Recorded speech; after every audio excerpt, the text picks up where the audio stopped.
Hey, it's Jeff from JT Airbrush Art and Design. I'm continuing to work on this goalie mask backplate, and I finished painting all the brick pattern on it, and now I'm going to be putting the customer's name on it. It's sort of in a graffiti style, and it's going to be a blue to white to orange fade. Let's see, I have a printout, show you what I'm talking about. This is just a printout I made. And you can see the name is as a fade. It's outlined in black and white, and some shading. And I already did the blue. Okay, everything's I masked off the whole back plate so I don't get any overspray on what I already painted. And I did the blue, and now I'm going to do the orange. The orange is going to be from the top down, and the white will be in the center between the blue and the orange. And I have, right now, I have some orange. I'm actually using the Createx Waterborne Seal Orange. Those are the two main colors I use for this whole mask. So I want to keep the colors consistent. And you can airbrush with these sealers. You can't get great detail work if you want really fine detail artwork. So that's not the paint, but for base coat or fades like this, they work great. They're very opaque, which is fantastic. So 1 to 1.5 coats of this stuff, and the cover is fantastic. And that keeps your film thickness down, so you don't get big tape edges and things like that. So right now, I'm going to, I got some orange in my Awada Eclipse airbrush. This is a great all-around airbrush. I have 2 of these. I probably use these for 70% of my work, except for the really fine detail. And you can get really fine detail out of these airbrushes, but it's just, if you go to like a micron or something with a finer needle nozzle, you'll get a little better detail, a little easier. They're a little more finicky, but they do. You can get great detail with the Eclipse. So I'm going to start. I'm actually going to turn it this way. I know it's hard for you to see. If I can turn it a little bit. Let me see if I can reposition the camera a little bit here. Okay. See if I can turn this. Okay. And you can see that.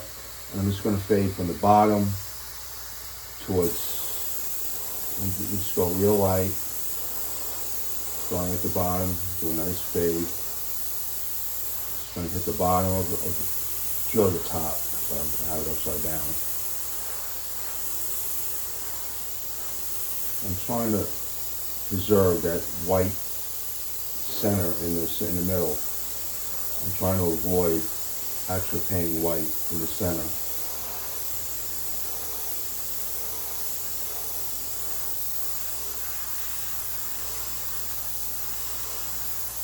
Might have to do a little bit to sharpen it up, but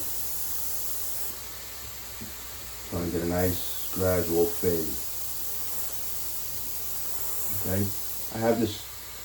When you're using the sealer in an airbrush, probably want about maybe 20% reducer, and I would either use the 4011 reducer, Createx 4011 reducer. Put my airbrush up a little bit, clean off my needle. You do got some tip dry because I don't have much reducer in the paint.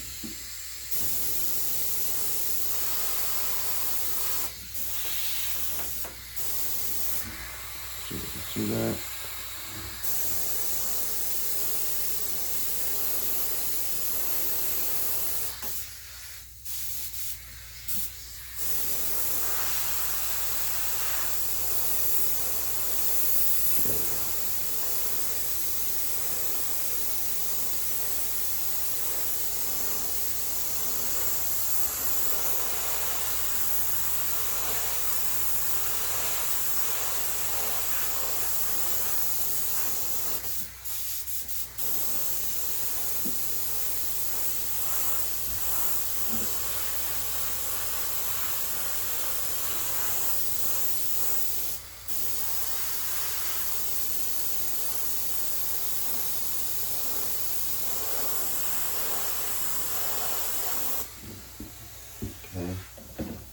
have here.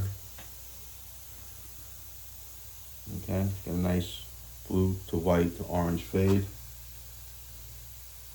And I have another airbrush, another water eclipse with the blue in it. So I'm gonna grab and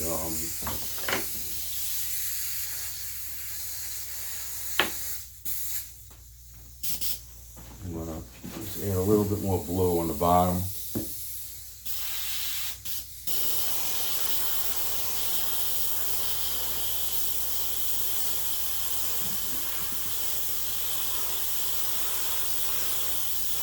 Just hitting the very bottom and letting the overspray work its way into the center. Okay.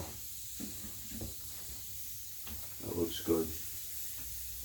And then what I'm going to do now is I'm going to get another airbrush and I'm going to put some white in it.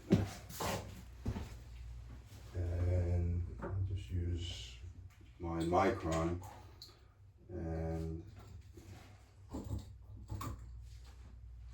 I'm going to put some, I'll use some Createx, the Wicked Opaque White, which I have already mixed up. Just to show you what I do, I have these little cups, okay, and I'll put some paint in it and some reducer and keep it mixed up and keep it covered. And you can store your mixed up paint here for at least a week, sometimes even 2. I've used paint from these a week or 2 afterwards and they're fine. I'm gonna have to add a little extra reducer. But these little 1 ounce like condiment cups really work well for storing your paint and mixing it. And you get them, they come with little covers. So I'm gonna add a little white into another airbrush. So I want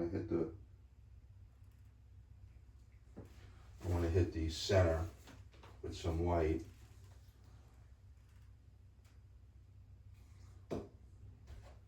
Because I want that white to really pop in the middle.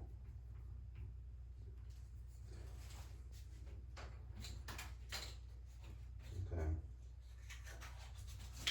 So you can see here I have and I label it, just take a piece of tape and I label what's in it and the date that I put the paint in here. So if it's after a week or 2, I'll just throw it out. Okay, if I put reducer, I'll put that I put reducer in it.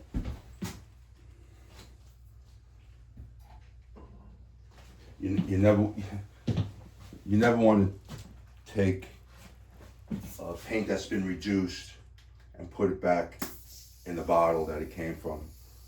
Okay, you never ever want to do that. Okay, I got my my micron, my water micron with some white. I just like to test the spray. See, that's how I adjust my pressure. I don't worry about how many pounds. I just play with it. This is a MAC valve, air adjustment valve. And I'll just adjust that till I get the spray line. That's pretty good.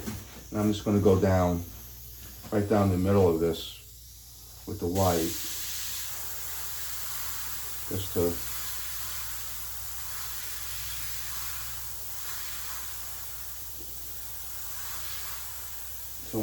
just to get like a little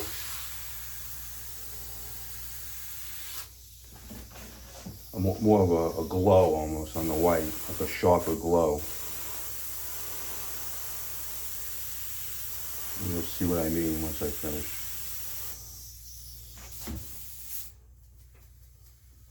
This is Wicked Opaque White. The Wicked Opaques are great paints, really good. You'll see after I do this, but the look I'm gonna get. And what made it easier is that I preserved that white area in the center.